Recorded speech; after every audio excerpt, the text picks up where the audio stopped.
ba ako, alam ko inilipat ng bahay. Bakit naman? Kasi naninigip na talaga yung dibdib ko. Nahihirapan ako. Nahirapan ko saan? Nahihirapan ako.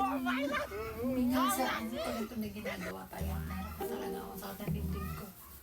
Kailangan talaga akong ilipat ng bahay. Bakit nga ililipat? Bakit nga ililipat? Nahihirapan akong gumumo. Oh, Marinig ng kambal ko. At saka ng mga kasama niyo dito sa bahay. Kaya mo ba ako lilipat ng bahay? wala akong asawa ko. Ay, dapat ibukod muna ako ng bahay. Mahirap pa dito magkasama tayo dito. Kailan mo ba kasi ako ibukod? Asawa. Man! Man!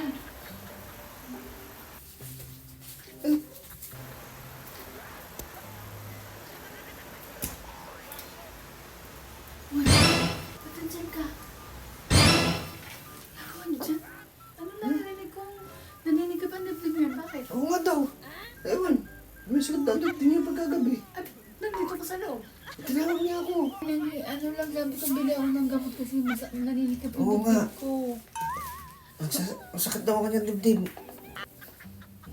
Isuyo lang. Tinawag ko siya kanina doon. Masikip kasi yung dibdib Oo namin. nga. Tulog ka pa, galing na ako sa labas. Ano ba ginagawa mo doon? Nagwawalis ako doon eh. Ay, hindi ko alam. Tinatawag ka Ay, kasi. napadala ko daw ako tinawag. Ah, bakit naninig ka Narinig ba? ka daw dibdib niya eh. Bili Ikaw ako. kasi dapat ikaw ang umano dito sa kapatid mo.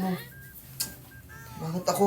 Sabi ko pati sa kanya, lilipat na ako ng bahay. Sabi niya, hindi. Ano ililipat ng bahay? Bakit hindi ko alam? Ililipat mo siya ng bahay? Bakit? Bakit? Ba't ano nilipat ko? Titira ka na nga dito. Hindi ah.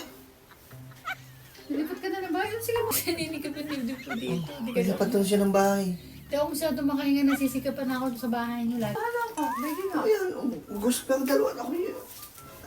Dapat kayo nag-uusap na yan. Oh. Yan.